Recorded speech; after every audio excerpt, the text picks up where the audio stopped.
மறக்காத தமிழ் என்று சங்கு விலங்கு இங்குள்ள அனைத்து உறவுகளுக்கும் அவையில உட்கார்ந்திருக்கும் அனைத்து தலைவர்களுக்கும் அருமையா படைத்த பூலி அவர்களுக்கும் எல்லாருக்கும் மாலை வணக்கம்.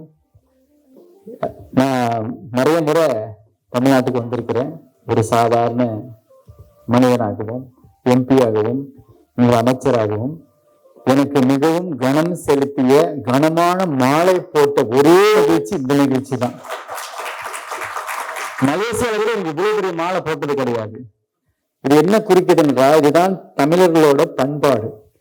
பிறரை வாழ வைத்து, பிறரை உயர்த்தி, பிறரை மகிழ் வைத்து, பிறரை நிறைய சாப்பிட வைத்தும் பார்ப்பதுதான் தமிழர்களோட பண்பாடு. அதனால மேலே உட்கார்ந்திருக்கும் வீண்டும் விஏடி ஐயா அவர்கள், நம் அருமை நண்பர் அண்ணன் திரு செல்வா அவர்களும், என்னை மிகவும் பாசத்தோடும் எப்பொழுதும் கவனிக்கிற ஐயா வேல்முருகன் அவர்களும், நம்மளோட எம்எல்ஏ சார் அவங்களும், மிஸ்டர் விஷ்ணு சார் அவர்கள், ஐபிஎஸ் சார் ராஜன் சார் அவர்கள், அம்பாசிடர் வந்திருக்காங்க. டாக்டர் உங்களுக்கும் வாழ்த்துக்கள். ஸ்பெஷல் கெஸ்ட் இருக்கிறாங்க. எல்லாருக்கும் இங்க வந்திருக்கிற அனைவருக்கும் வணக்கத்தை தெரிவித்துக் கொள்கிறேன். மற்றும் ஆஸ்திரேலியா, சிங்கப்பூர் எல்லாம் வந்திருக்காங்க. ரொம்ப மகிழ்ச்சியா இருக்கு. இந்த எனக்காக நான் எதிர்பார்க்கல அப்படி சிறப்பா செய்வாங்க. இந்த கூட்டத்துக்கு இந்த உறவுகள் எனக்கு கிடைத்ததுக்கு முக்கிய காரணம் சொல்லக்கூடிய யாருன்னு கேட்டீங்களா, செல்வா அவர்கள் தான். திரு செல்வா அண்ணா அவர்கள். அவர் போட்ட பிள்ளையார் சொல்லி தான் இது. இரண்டாவது நான் சொல்ல வேண்டிய ஆளுன்னு கேட்டீங்களா, சார் வேல்முருகன் சார் அவர்கள் தான். அண்ணன் சகோதரர் ஃபேமிலி கேட்டாங்க, வீட்டுக்கு அழைத்திருந்தார்கள் போன பொங்கலுக்கு. அப்போ அவரோட கிராமம் எல்லாம் சுத்தி பார்த்து நல்ல சாப்பாடு அதிகமா கொடுத்து கவனித்தார். நேற்று நான் அவர்கிட்ட சொன்னேன், இவ்வளவு சாப்பாடு கொடுக்குறாங்களே, அவரோட ஸ்பெஷலே அந்த பலாப்பழமும் கேஷ்யூ நாட்டும் இதெல்லாம் கொடுத்து கவனிக்கிறார்களே, ஒருவேளை என்கிட்ட கப்பலா ஏதாவது எதிர்பார்க்கிறாரோ அப்படின்னு நினைச்சேன். அவர் எனக்கு ஒரு 2-3 வருஷமா தெரியும். இன்ன வரைக்கும் என்கிட்ட ஒரு வார்த்தை கேட்டது கிடையாது. இதை செய்யுங்க அதை செய்யுங்க. எனக்கு நிறைய செய்தது தான் உண்டு. இது அன்பா அவர் என்ன சொன்னாங்க, தமிழரோட பண்பாடு விரும்புங்கள், நிறைய கவனிக்கணும் பார்க்கணும். ஒரு நல்ல உதாரணமாக எனக்கு இந்த இத்தனை நாளுக்குள்ளாக நிறைய பக்கத்துல இருந்து நிறைய விஷயங்கள் அவர் செய்த உதவிகள் எல்லாம் பார்த்தேன். சில விஷயங்கள் சொல்ல முடியாத உதவிகள் எல்லாம் செய்திருக்கிறார்கள். தேங்க்யூ அண்ணா. இன்னும் சந்தோஷம். விஐடி சார் அவங்களோட சன்னும் மீட் பண்ணியிருக்கிறோம். இந்த உலகம் எங்கிலும் தமிழர்கள் சிறப்பாக வாழ வேண்டும், அவரோட வெற்றிகளை நம்ம கொண்டாட வேண்டும் என்கின்ற நோக்கம் இது ஒரு புனிதமான நோக்கம். ஏன்னா இன்னைக்கு நம்ம இந்த நவீன காலத்துல நம்ம வளர்ந்து கொண்டு வருகிறது. அரசியல், பொருளாதாரம் எல்லாத்துலயும் வளரணும். சில நேரத்துல நம்ம பக்கத்து வீட்டு அந்த வீட்டுக்காரர் நல்லா இருக்காங்க கூட கேட்கறதுக்கு நமக்கு நேரம் இல்லாத போது அந்த நாட்டுல இருக்கிறவங்களை இன்னும் கூட்டி இணைத்து நாடு பரவலா மக்கள் நல்லா இருக்கணும்னு சொல்லி இன்றைய உலக தமிழர் வம்சாவளி இந்த அமைப்பு சிறப்பாக பணியாற்றி கொண்டிருக்கிறார்கள். அதுக்கு மேல் நல்ல ஒரு கைத்தட்டு நம்ம கொடுக்கணும். என்னோட பூர்வீகம் என் தாத்தா தஞ்சாவூர், பட்டுக்கோட்டை, துவரங்குறிச்சிங்கிற ஒரு கிராமம், பாட்டி திருவண்ணாமலை. நான் 3வது தலைமுறை மலேசியாவில். என்னோட அரசியல் பாத்தீங்களா, நான் மட்டும்தான் முதல் அரசியல். எங்க வீட்டுல ஒரு கவுன்சிலர்ல ஒரு கட்சி மெம்பர் கூட கிடையாது யாரும். இது நான் யாருன்னு கேட்டீங்கன்னா, எங்க அப்பா ஒரு தோட்டப்புறத்துல வேலை செய்யறவர். சாதாரண குடும்பம் தான், எங்களுக்கு அரசியல் பின்னணி கிடையாது. ஆனா இப்போ இந்த இருக்கிற கட்சியில மக்கள் நீதி கட்சி, பிரதமரின் கட்சி 18 வருஷமாக நான் இருக்கிறேன். இதுக்காக உழைப்பு எதிர்கட்சியா தான் இருந்தோம். அப்ப இப்ப நம்ம கவர்மெண்டா இருக்கிறோம். நிறைய உழைப்புகள் படிப்படியாக நான் மேல வந்தேன். எவ்வளவு சீக்கிரமா அரசியலுக்கு வர ஆள் கிடையாது. எனக்கு பின்னாடி ஒரு பைனான்சியல் பேக்ரவுண்டும் கிடையாது, ஒண்ணும் கிடையாது. நான் எலெக்ஷன் நிற்கும் போது டிக்ளேர் பண்ணேன். எனக்கு ஒரு பழைய காரும் பேங்க்ல 4000 ரூபாய் மட்டும் தான் இருந்துச்சு. இப்பயும் அப்படியேதான் இருக்கிறது. ஏன்னா இது ஒரு புனிதமான சேவை. அரசியல் என்பது மக்கள் சேவை, ஒரு புனிதமான சேவை. மக்கள் நம்மை நம்பி ஒரு இடம் கொடுத்திருக்கிறாங்க. எப்படி நம்ம மக்களை மேல கொண்டு வரணும், என்ன செய்யலாம், எதெல்லாம் மாற்றம் கொண்டு வரலாம். ஏன்னா எங்களை போல இன்னைக்கு நிறைய அரசியல்வாதிகள் இளைஞர்கள் வர்றது கிடையாது. இப்போ சில மாற்றங்கள் இருக்கிறது. ஆனா மலேசியாவை பொறுத்த வரைக்கும் ஒரு பல இனம், பல மதம், பல ரொம்ப டைவர்ஸான ஒரு நாடு. அதுல ஒரு தமிழர் ஒரு எம்பி, எம்எல்ஏ ஆகிறது சாதாரண விஷயம் இல்லை. ஒரு காலத்துல இருந்தாங்க, இப்ப நாளடைவில் அது குறைந்து கொண்டே போகுது. அத்தனை போராட்டத்திலையும் இதெல்லாம் நம்ம எவ்வளவு சாதிச்சிருக்கின்றது ஒரு பெரிய விஷயமா இருந்தா கூட, அந்த சாதனையை இப்படி இந்த மாதிரி நிகழ்ச்சி செய்யறது எனக்கு ரொம்ப பெருமையா, ரொம்ப சந்தோஷமா இருக்கு. என்னதான் இருந்தாலும் இப்படிப்பட்ட நிகழ்ச்சி நான் எதிர்பார்க்கல சார். நீங்க ஒரு சின்ன ப்ரோக்ராம் சொன்னீங்க, டீ குடிக்கிற ப்ரோக்ராம் சொன்னாரு.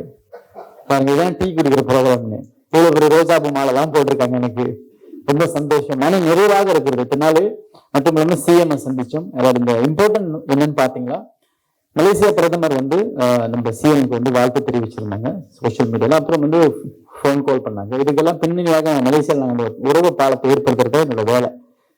இப்போ இன்னைக்கு காலையில சிஎம் சந்திச்சு சில விஷயங்கள் சொன்னாங்க. மலேசியா பிரதமர் செப்டம்பர் இங்க வராங்க பிரிக்ஸ் மாநாடுக்கு டெல்லியில. அதை முடிச்சு அவங்க சென்னைக்கு வரணும்னு சொல்லியிருக்கிறாங்க. அதை மறுபடியும் உறுதிப்படுத்துறாங்க. இன்னும் யாருக்கும் சொல்லல. இப்ப நான் உட்கார்ந்துருக்க மேல பிஎம்மோட பிரஸ் செக்ரட்டரி மெசேஜ் பண்றாங்க, is everything okay, did you able to meet and convey கேட்டிருக்காங்க. இன்னும் பதில் சொல்ல, உங்ககிட்ட முதல்ல சொல்லிட்டேன். அது நல்ல ஒரு சக்சஸ்ஃபுல்லா போச்சு. இதை நாங்க அவர்கிட்ட கன்வே பண்ணோம். இன்னைக்கு மலேசியா இந்தியான்னு சொல்லும் பொழுது அதிகபட்சமாக இன்னைக்கு தமிழர்கள் மலேசியாவில் வாழ்றாங்கன்னு சொன்னா அது தென்னிந்தியாவில் மக்கள். அந்த அடிப்படையில் இந்த தென்னிந்தியா உறவு இன்னும் நீடிக்க வேண்டும், வலுப்பட வேண்டும்.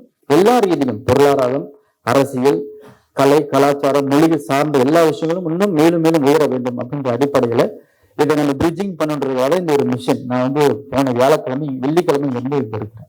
இன்னைக்கு அதை பூர்த்தி அடைந்தது. மற்றும் இந்த நிகழ்ச்சியில் எங்க எல்லாரையும் பார்ப்பது ரொம்ப மகிழ்ச்சி. அதனால இந்த வழிகளை திறந்த புது உறவுகள், புது நட்பு, புது எல்லா கதவுகளும் திறந்த இந்த கோபுவுக்கு நான் ஸ்பெஷல் தேங்க்ஸ் சொன்னேன். ஏன்னா எனக்கு இந்த பிரிட்ஜிங் பண்ணி ஹெல்ப் பண்ண எல்லாமே அவர் சொல்றது ஒரு விஷயம், அது ஒண்ணு சார் பாத்துக்கலாம் சார், அதுதான் அவருடைய டயலாக். எப்ப கேட்டாலும் ஒண்ணு சொல்லு சார் பாத்துக்கலாம், இப்படி சொல்லி சொல்லி பெரிய பெரிய விஷயங்கள் செய்திருக்கிறார்கள். இது பெரிய சாதனை.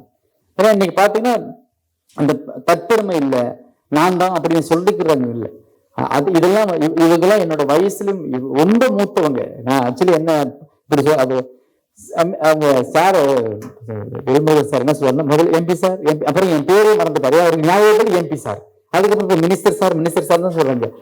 அவர் வயதுக்கும் அவர் அனுபவத்துக்கும் இத்தனை வருஷமா எனக்கு அவர் பழக்கம். ஒரு துளி ஒரு நாள் எந்த விதத்திலும் அவர் முகம், அவர் உடை, பாவனை எதிலுமே என்னை ஒரு ஒரு ஸ்டெப் கீழே வச்சு கூட நான் பார்த்ததே கிடையாது.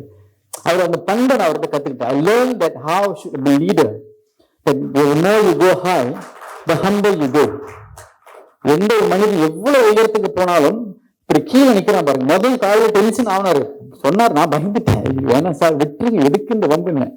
அவர் அந்த அளவுக்கு ஆங்காரமா பற்று, அந்த காதல் என்ன சொல்றது, தமிழர் அதிகமா காதல், அவருக்கு மேல இருக்கிற காதல், அதை நான் சொல்லி ஆகணும். அதனால ரொம்ப சந்தோஷம் ஐயா, உங்களுக்கு மீண்டும் மனமார்ந்த வாழ்த்துக்கள். நீங்க சிறப்பாக செய்வீங்க ஐயா. வேண்டியன் அவர்கள் கல்வி கொடுக்குறாங்க.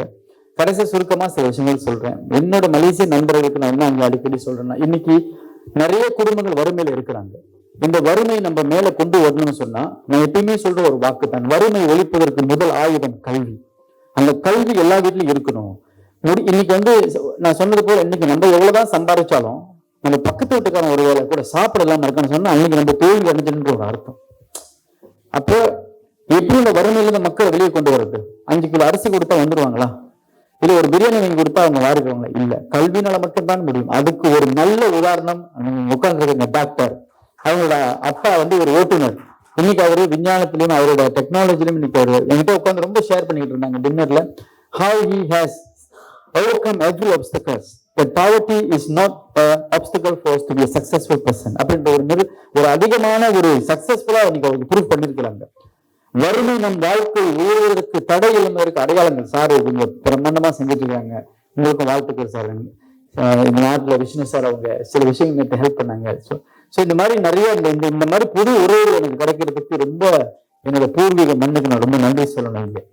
அதனால இங்க வந்திருக்க அனைவரும் இந்த நிகழ்ச்சியோட நம்ம உறவு முடிந்திடக்கூடாது, தொடர்ச்சியாக போகணும், வருகின்ற தலைமுறையை உருவாக்க வேண்டும். அதனால முதல்ல எப்பயும் சொல்வது போல கல்வி மிகவும் முக்கியமாக இருக்கிறது. நம்ம நல்லா படிச்சிருக்கோம், இன்னைக்கு ஒரு 10 பேரை படிக்க வைக்கணும் சார். நிறைய ஒரு 3000 ஸ்டூடெண்ட்ஸை படிக்க வச்சிருக்கிறாங்க இந்த ப்ரோக்ராம் மூலியமா. அதெல்லாம் ரொம்ப சிறந்த விஷயம். இதே போராட்டத்தை நாங்க செஞ்சுட்டு இருக்கிறோம் மலேசியால. குறிப்பாக மலேசிய இந்தியர்கள் சிறப்பா படிக்கணும். மலேசியால இருக்கிற 537 தமிழ் பள்ளிகள் இருக்கிறது. அதிகமான தமிழ் பள்ளி உலகத்திலே பாத்தீங்கன்னா மலேசியால இருக்கு.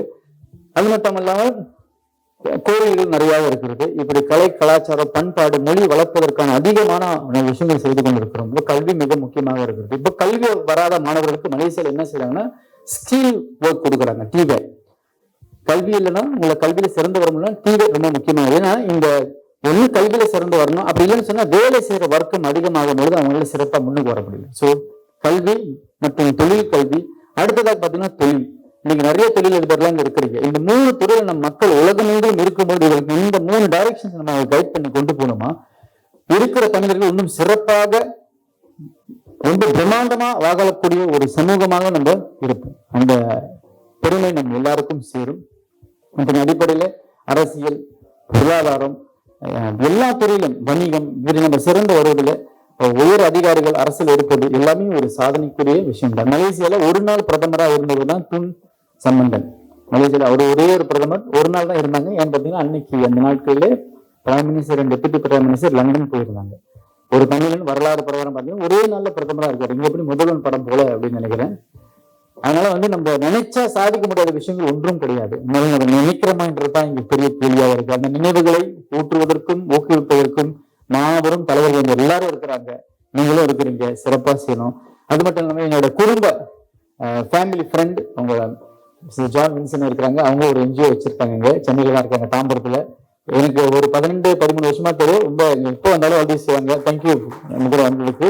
ரொம்ப குடும்ப சொந்தம் அவங்க எனக்கு. அதே போல நம்ம சார் ஃபேமிலிலாம் வந்திருக்காங்க. வந்து அவங்களே அப்புறம் நான் கவனிக்கிறேன். எல்லாரையும் வந்திருக்காங்க எல்லாரும், கண்ணன் சார் அவங்க ஃபேமிலி. ஸோ எல்லாரும் சந்தித்து ரொம்ப நன்றி. அதனால தொடரட்டும், நம்ம வேலைகள் தொடரட்டும், தொடர்ச்சியாக போவோம். நம்ம எப்படி தொடர்ச்சியாக இணைந்து செய்வோம்.